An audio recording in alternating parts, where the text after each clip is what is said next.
Pemirsa, revisi Undang-Undang Minerba yang memungkinkan perguruan tinggi mengelola tambang memantik pro dan kontra.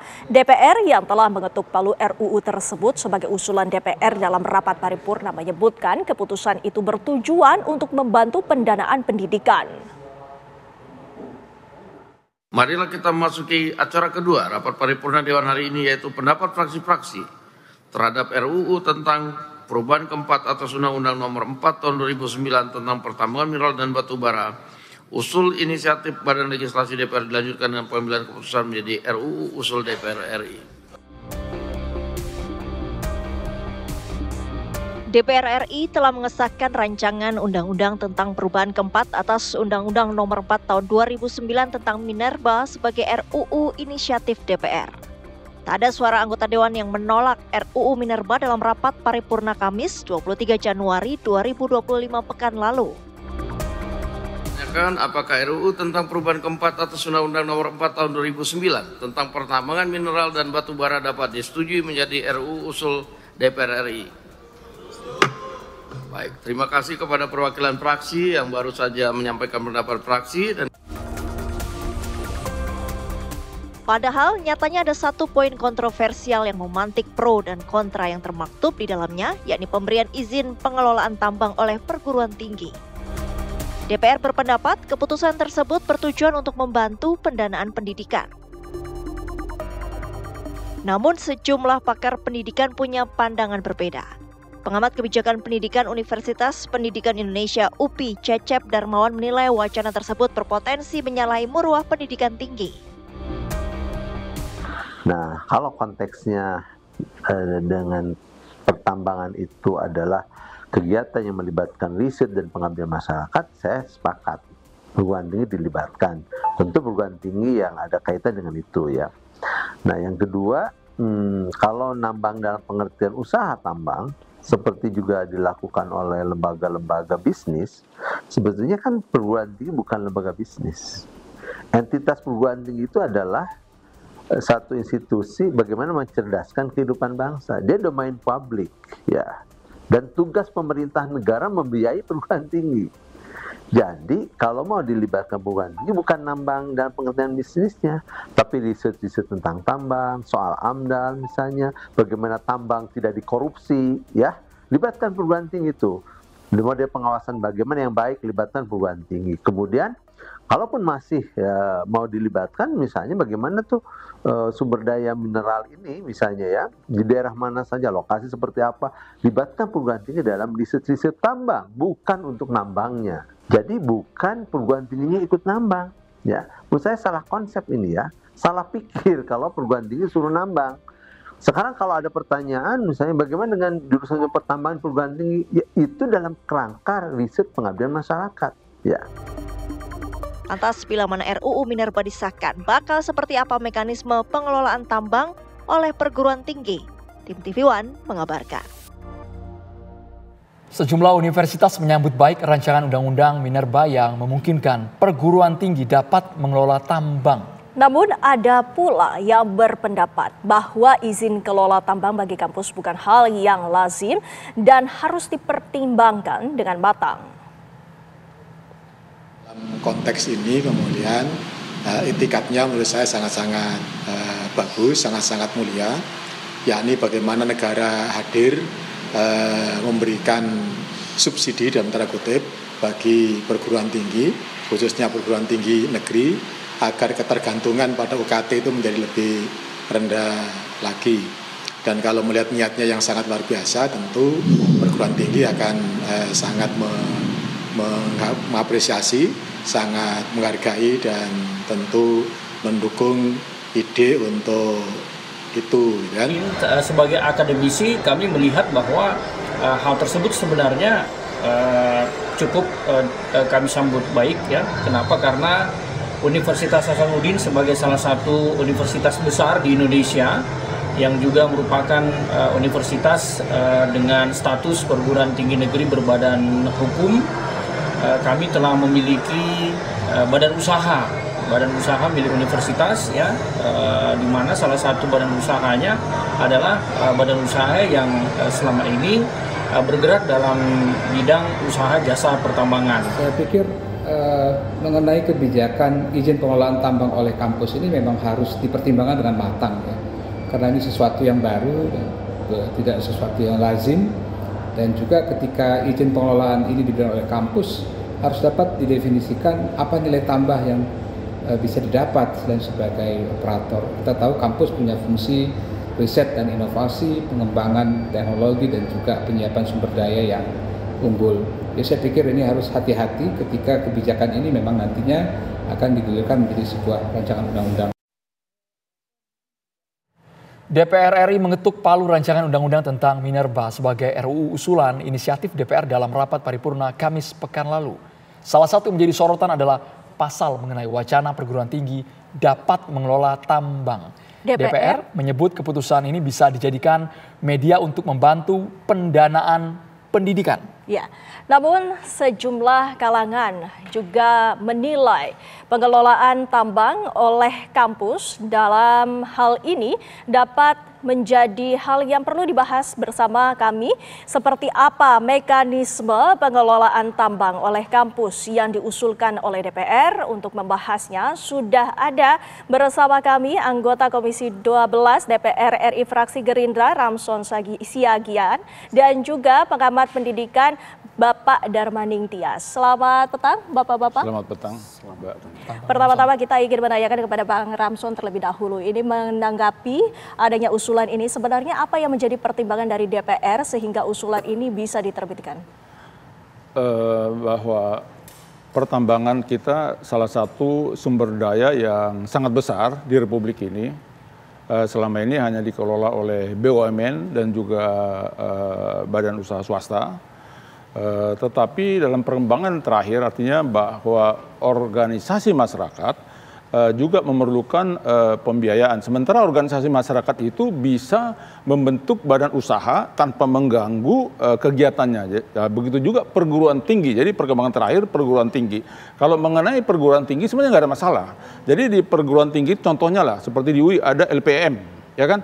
Nah, jadi misalnya dibentuk satu LPM, Lembaga Penelitian Ekonomi Manajemen, ini bisa mengelola, membuat perencanaan pengembangan wilayah pertambangan. Artinya yang diberikan izin oleh negara, oleh pemerintah.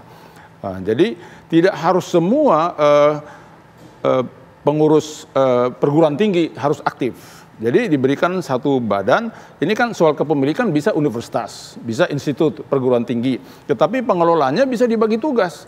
Jangan misalnya wakil rektor bidang akademis menangani masalah itu. Jadi masing-masing fokus di bidang masing-masing. Karena itu juga secara akademik kan dalam pengembangan ilmu pengetahuan kita sudah malah diajarkan untuk lebih spesifik. Artinya kan perkembangan misalnya disertasi dengan skripsi dengan tesis kan udah beda, makin mengerucut ya. Jadi juga pembagian tugas itu siapa yang mengelola wilayah tambang yang dipercayakan oleh negara, siapa yang bisa mengelola sumber dananya, pembiayaannya, kan ada bank, ada milik sendiri kalau pembiayaannya. Itu sama aja dengan perusahaan. Jadi badan hukum tersendiri yang bisa dibentuk oleh perguruan tinggi tanpa mengganggu kegiatan-kegiatan akademiknya. Tapi menurut Pak Darmaning Tias lazim tidak ini Pak, yang biasanya perguruan tinggi identik dengan karya ilmiah, kemudian kajian, penelitian, sekarang disuruh ngurusin tambang Pak? Ya, saya kira ini problematik sekali ya.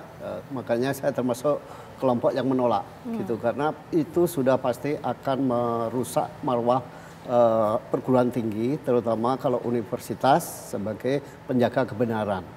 Jadi kita nanti perguruan tinggi tidak objektif lagi ketika ketika menghadapi misalnya isu kerusakan lingkungan. Itu satu. Kedua, sebetulnya ada problem lain secara teknis. Kita tahu bahwa perguruan tinggi kita sekarang ini kan sebetulnya kekurangan pendanaan. Sementara pengelolaan tambang itu merupakan padat modal. Nah, modalnya mau diperoleh dari mana? Gitu, itu satu. Yang kedua, tidak semua perguruan tinggi itu memiliki fakultas pertambangan misalnya, sehingga mereka juga harus merekrut ahli-ahli tambang dari luar, dan itu akan menjadi cost. Tapi yang paling penting saya kira adalah soal akan merusak marwah pendidikan itu sendiri, marwah pendidikan tinggi. Itu yang paling penting. Ya. Jadi sebenarnya nggak ada masalah. Karena harus dibedakan, ini kan soal manajemen, tidak perlu universitas itu harus punya fakultas pertambangan. Itu soal manajemen, misalnya si A, si B membentuk badan usaha, dapat UPK atau UP. Dia kan bisa mengelola, sumber dana kan tidak harus dana sendiri. Betul. Yang penting bank bisa mempercayai, visible, dan bisa di-manage, terutama sekarang kan itu soal manajemen. Dan perguruan tinggi punya ahli-ahli manajemen, bagaimana justru di situ dipraktekkan pembagian tugas, pembagian fungsi. Jangan fungsi dia betul-betul fokus akademik mengganggu-ganggu ini, jangan. Dikasih yang memang pakar manajemen dan bisa dipraktekkan di situ, karena Pak, perguruan tinggi membutuhkan pembiayaan, Pak. Kalau enggak nanti uang kuliah itu terlalu tinggi biayanya. Itu saya justru mau menanggapi itu. Kita sudah punya pengalaman persis 22 tahun. PTN itu berubah menjadi dulu PT BHMN, sekarang PTN BH gitu ya. Saya selalu bilang ini bentuk privatisasi. Ternyata begitu privatisasi ini, perguruan tinggi ini mengalami persoalan yang sangat besar, terutama terkait dengan penyediaan SDM. Karena SDM kemudian diserahkan kepada perguruan tinggi yang namanya dosen universitas.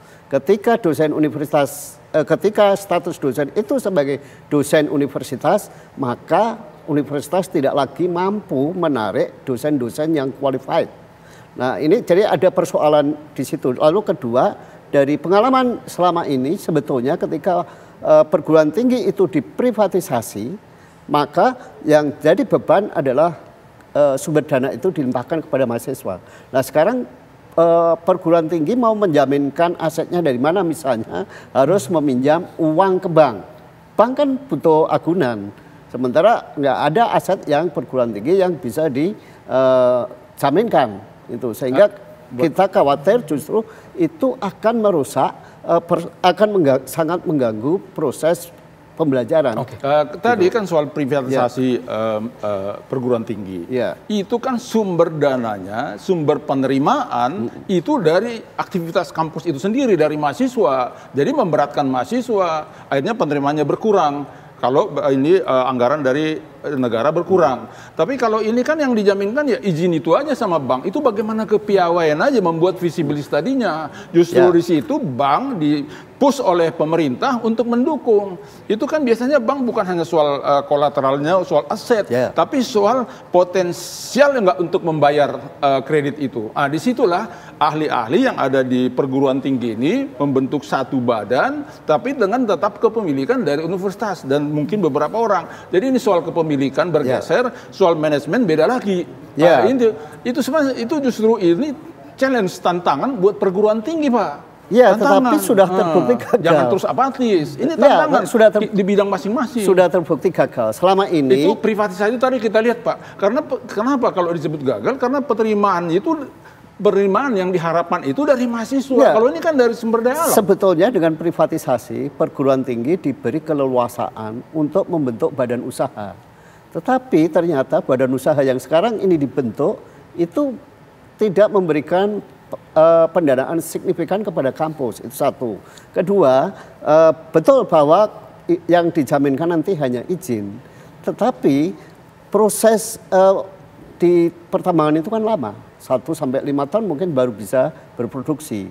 1 sampai 5 tahun ini bagaimana pembiayaan di perguruan tinggi. Jadi ini saya kira yang akan menjadi persoalan besar. Dan ini sebetulnya ya kita sering mendengar istilah teori carrot and stick gitu ya, wortel dan tongkat. Izin ini adalah ibaratnya wortel sebagai hadiah. Tetapi di balik itu sebetulnya ada tongkat yang disediakan untuk memukul kalau suatu ketika gagal. Jadi kalau saya ini melihat malah ini sebetulnya bentuk kejahatan negara terhadap pendidikan tinggi. Oh enggak, Pak. Ini justru peluang yang diberikan negara. Kenapa peluang? Ini sekarang lagi banyak IUP yang dibatalkan, itu diambil oleh negara. Jadi itu sebenarnya bukan dari awal bekerjanya.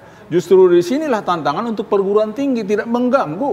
Ini akan menimbulkan ada penghasilan yang besar malah, tapi dengan manajemen yang bagus. Justru sekarang itu yang kaya-kaya besar sekarang itu siapa sih? Semua pengusaha tambang kok, mulai dari nol mereka. Yang harus diperbaiki. Beda dengan orang-orang terkaya di Amerika, mereka dari teknologi. Kalau di Indonesia ini sekarang dari sumber daya alam yang jadi kaya-kaya raya itu. Yang harus diperbaiki adalah sistem perpajakannya. Jadi mestinya biarkan tambang itu dikelola oleh entah BUMN, entah swasta, tapi sumber pendapatannya disalurkan kepada negara dan diberikan kepada perguruan tinggi negeri itu. Sehingga perguruan tinggi itu tidak sibuk untuk mencari pendanaan termasuk mengelola tambang, melainkan mereka menjalankan tridharmanya. Nah, saya khawatir, ini pengalaman di NGO ya Pak Samson. Di NGO itu dulu begitu. NGO tidak pengen punya ketergantungan terhadap donor asing. Lalu mereka mengembangkan PT. Begitu PT-nya besar, itu visi misi NGO-nya terlupakan, konsentrasi di PT. Hal yang sama itu akan terjadi di perguruan tinggi. Saya Jadi pikir, nanti beda Pak. NGO dengan perguruan tinggi beda. Di sini kan banyak ahli-ahli. Ada yang sampai spesifik sekali. Ada manajemen. Itu tadi bahwa sekarang banyak izin usaha pertambangan yang sudah di-delete. Itu dikembalikan ke negara. Ini tinggal dibagi aja ini. Tapi tentunya perguruan tinggi yang punya kualifikasi tertentu. Bapak-bapak secara kalkulasi lebih banyak untungnya atau buntungnya? Sesaat lagi dijawabnya di Kabar Petang.